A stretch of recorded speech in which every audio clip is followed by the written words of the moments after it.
Now, will you notice what he says? Verse 14, "Therefore, behold, I will allure her and bring her into the wilderness and speak tenderly unto her. And I will give her her vineyards there and the valley of Achor for a door of hope." Now, it was in the valley of Achor, you will recall, that the children of Israel suffered a great defeat at Ai when they entered the land under Joshua. They had to ferret out that sin that was finally found in the household of Achan, and it had to be judged. And God says here, right where I judge your sin, I'm going to bless you. God says, I intend to restore you.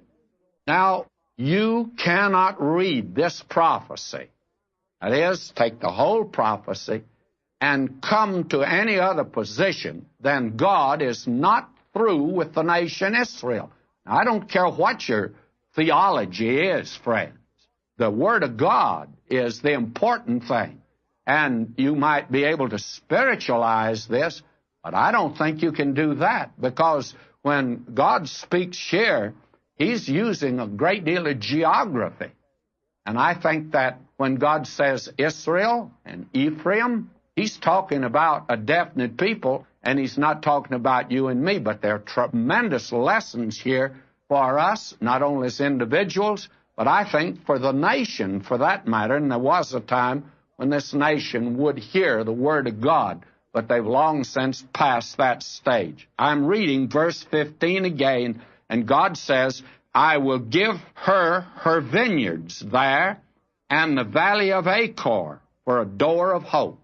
Now, you will recall when the children of Israel came into the land, there were actually three major enemies in the center of that land that had to be eliminated so Joshua could divide the enemy and then concentrate on one section at a time.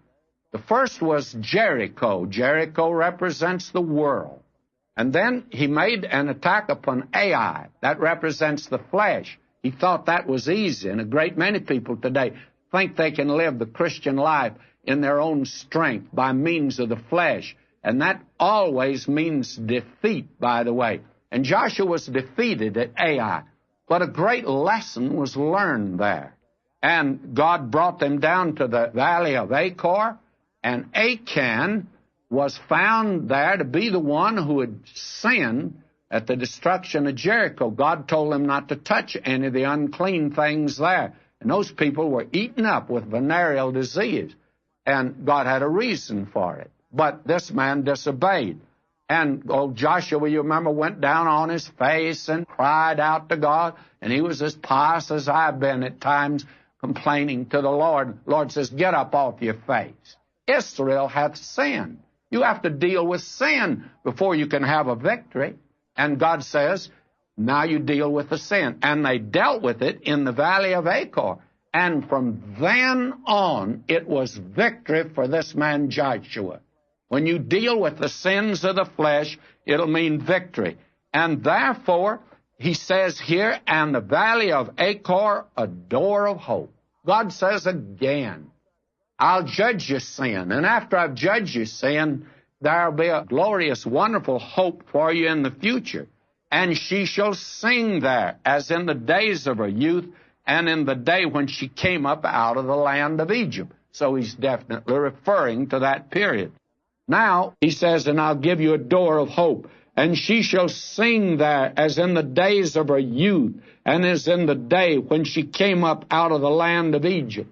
My friend, even today in the land of Israel, you don't find it quite like this, because this very land that he's talking about right here, even though Israel has the land, they don't have this land. You know who has it? Arabs cultivate this land.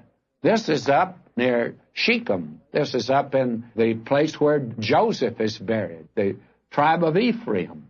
It's in that area. And where God says the day is going to come, I'm going to bless you. But you don't see that there even today. You're not seeing the fulfillment of prophecy.